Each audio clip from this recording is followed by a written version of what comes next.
My name is Shantuan Wormy Barnes. I've been competing tipplers in competition ever since 1994. I got started in competition driving through West Baltimore, located a kid of tipplers flying, and followed the kid down to the alley and joined my first club, MTRC, which was a Maryland Tippler Roller Club. Prior to then, I was just a fancier, like birds, you know, all tipplers at that point. Just had an open loft at that time. And that's. So now in your current loft, which family or families do you fly, or are you now flying and breeding your own family of tipplers? Well, right now, through the years, I established my own bloodline of tipplers, starting out with black and white models, which I was told they was Canadian birds, from a local pigeon store owner back in early 90s. And with those black and white models, I then got more information on tipplers. As I got involved in the competition, I was introduced to a different breed of tipplers. At that time, I didn't really know how to preparate for competition. I was just feeding what I thought was best. I ain't know nothing about the seeds, the rest, the vitamins, and none of that. But I was flying my black and white models consistently. And I flew of them. I flew like 9 hours and I forget, 9 hours and like 9 hours and 40 something minutes, I'm gonna say, on just pure, I'm gonna say luck, because I didn't know what I was doing. But I kept those cockbirds out of that kit, and I introduced those to the Shannons and Hugheses that I got later down the line from a local guy that I'll speak on, you know, later in this interview. And with that, I came up with my own cross, my own breed of birds. The first time I bred those birds together, and those first young birds out of that cross, the very first young birds out of that cross at my new location when I moved to East Baltimore, flew over 12 hours.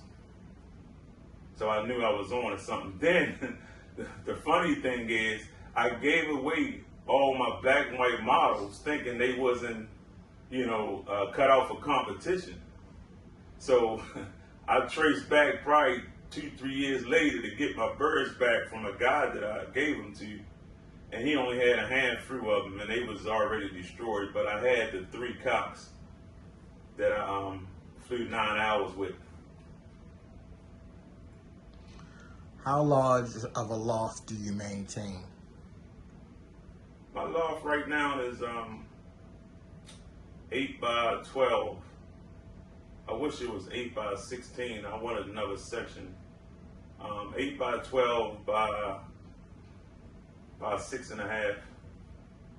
That's all I need right now. As I'm getting older, the bending down and cleaning is weighing on. You figure almost 30 years of, well, actually longer than that. I had pigeons longer than that. But cleaning a loft for, I'm gonna say 40 years. I'm 53 years old. Actually, no, 45 years, I should say. But man, my loft is okay right now for me to size. It's more than enough I need right now. It ain't how big your loft is. It's about the quality of the birds and the cleanest. That's number one. That's the cleanest and the ventilation of your loft to keep healthy birds. How do you breed your tipplers? Best to best, line breeding, or how would you describe your breeding methods? I figure 85% of best to best. You know, you gotta fly in competition to make it to the breeder. I figure best to best, and every now and then you know get a bird to cross or breed of tipplers, breed them and then introduce them to your loft. But most of the time, it's just best the best. It ain't got nothing to do with breeds, of kits of this certain breed. Whoever want to fly, that's who make it to the breeder, and I experiment with the youngs. What type of feed do you feed your breeders? The breeders, they get a high protein feed. Something high with protein, the highest protein feed I can get, which currently B.u.t.c has a great super breeder feed. They just came out with the red corn in it. It's pretty decent. I like it a lot. The only feed I use right now. Got a lot of seeds and a lot of protein in there, and the birds don't leave a drop. After you move your youngsters over from the breeder, when do you begin your training, and how do you settle your tipplers? The young birds, after they move from their parents, they get a week of free eating and drinking. That's for me to make sure they're able to take care of themselves. So for a whole week they eating, got food and water available at all times. After that, the second week, the food get cut and they get introduced to the droppers, and the droppers show them the way. They got access to the selling cage right away, and I call the droppers in to eat in the selling cage. The birds come down and follow when they get hungry enough. So your method of signaling your birds, you do use droppers? Yes, droppers is a must. That's a great question, Greg, Professor. That's a great question, because early in my flying career, when I started flying tipplers, I used to get overflies on kits where I couldn't get them down, or they'd land on a wire in front of the loft at night and would not come down. So I would lose a bunch of time, and kits just fly off into the sunset, young birds chasing the sun, because I didn't have droppers at my first loft that I had when I got introduced to competition. It was in somebody else's backyard, so it wasn't even in my yard. So I flew like that for 8 years. In 2002, I got my own loft, and that's where, from that first location, I transported my birds over to my new house in 2002. And during that transport, birds was on eggs and young birds. Those crosses that I mentioned earlier in this interview, they were eggs being transported into my second location where my loft was in my yard. From an egg, they was over there, and that's that first batch of young birds out of my cross that flew 12+ hours. So that kit that you just mentioned, what did you look for when you were selecting them as young birds in training? Well, any bird that'll fly, any three birds that'll fly together, uniform, come down together, stay together, and respond together. Any three. That's all I would look for in selecting a kit. So with that being said, how do you know when your tipplers are in form? Oh man, well, the first sign is when they can fly, I'm gonna even say 4 to 6 hours on a low energy feed, and you're not in less than an ounce. When they can fly consistently about 2-3 times like that, and you have to call them down, they're still strong, then I know they're on their way. And then you lock them down, give them good food, give them the whole ounce for about 3 days, and then turn them out again. They should explode on you. So which do you rather fly, a young bird kit, hens, or cocks on the day of competition? I'm gonna go 1, 2, 3. My first priority would be young birds, because They don't know nothing but flying. That's all they want to do is fly. And when you give them that rock steady, that rest, that's all they want to do is fly. They'll fly all day long. That'd be my number one. The second would be hens, because they get in shape quicker than cock birds as old birds.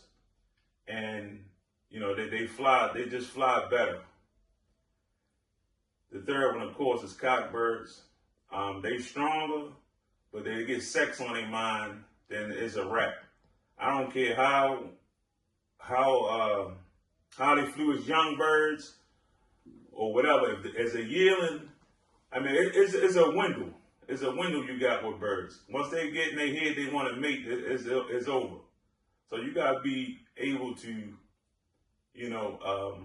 take advantage of that window opportunity that you got with old birds. So during competition, let's say for a young bird kid that's already reached their form, what would a feed up or a build up look like to you? Well, the feed up for a kid of birds, prior to the week of competition, starts 4 days for me, 4 days before the fly. I give them protein 2 days, training mix the last 2 days,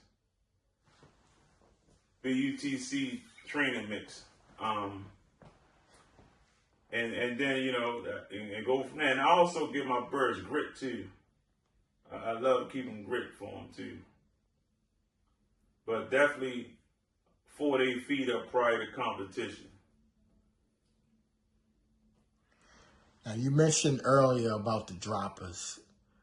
The droppers was most important because of what reason? Let me tell you something. That's a great question, Greg.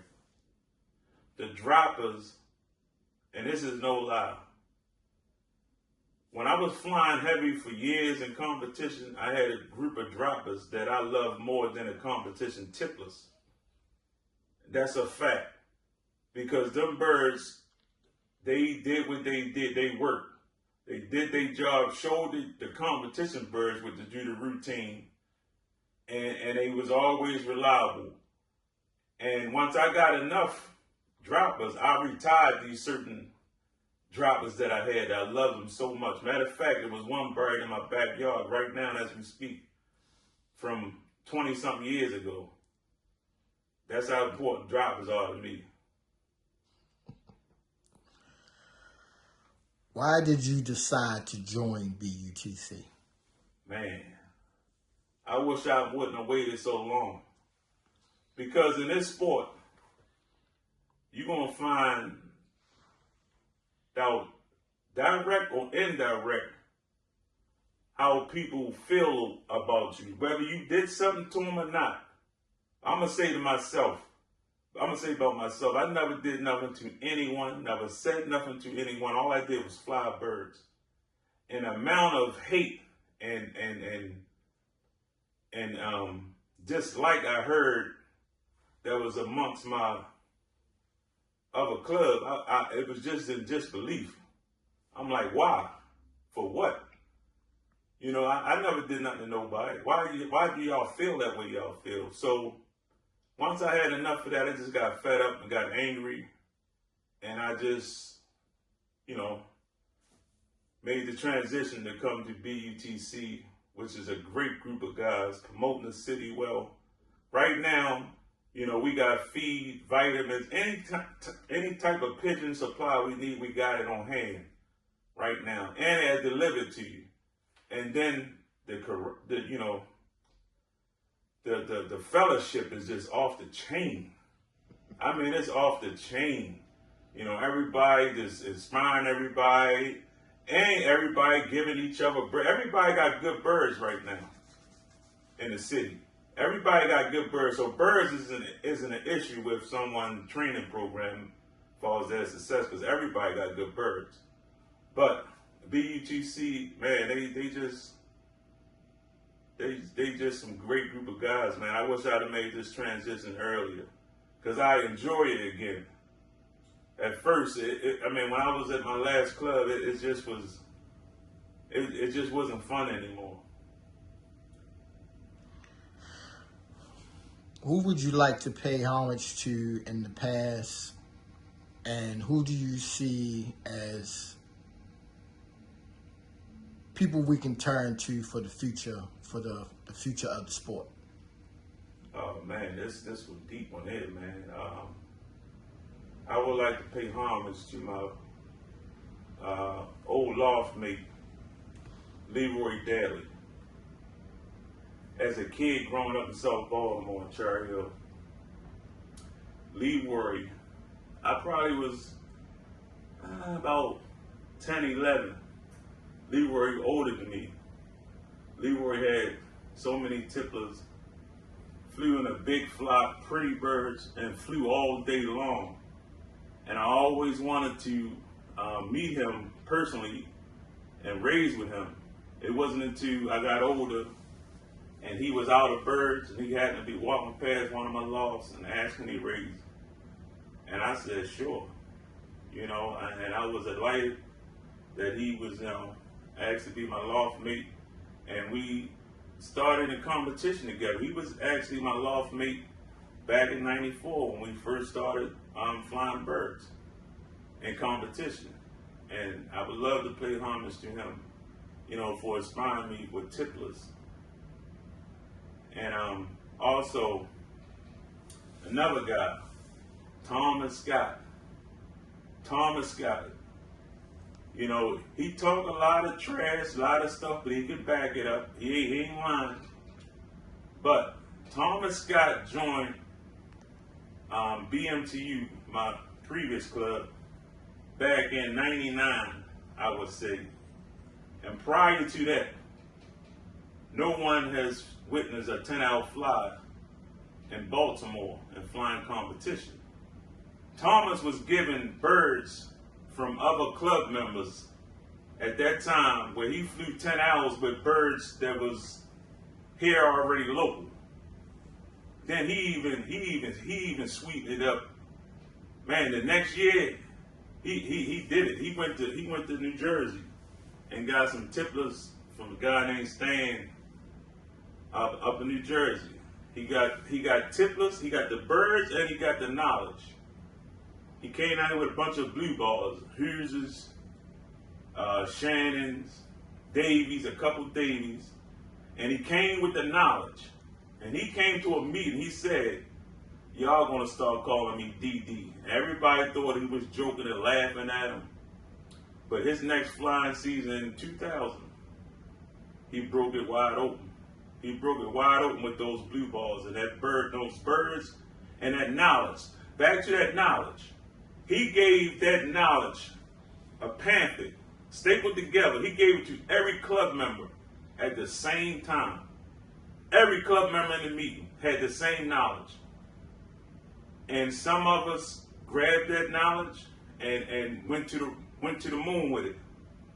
You know, he didn't hide it. And that next following season, after his first fly of 10 hours or better, the next following season, with that information, that knowledge, it was 4 or 5 of us that flew our first 10+ hour fly with that knowledge. So he gets a lot of credit from me. He gets a lot of credit from me. He broke it wide open. If you look at it, you go back and check it. It's in FTS history. Look at his first time flying double digit, and you look at that next following year. About 4 or 5 of us, 10+ hours with that knowledge.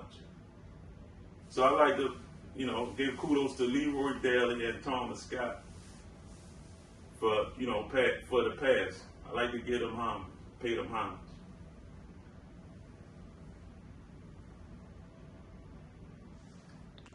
Yeah, right now in the city, it's any given day, guys can fly 10+ hours.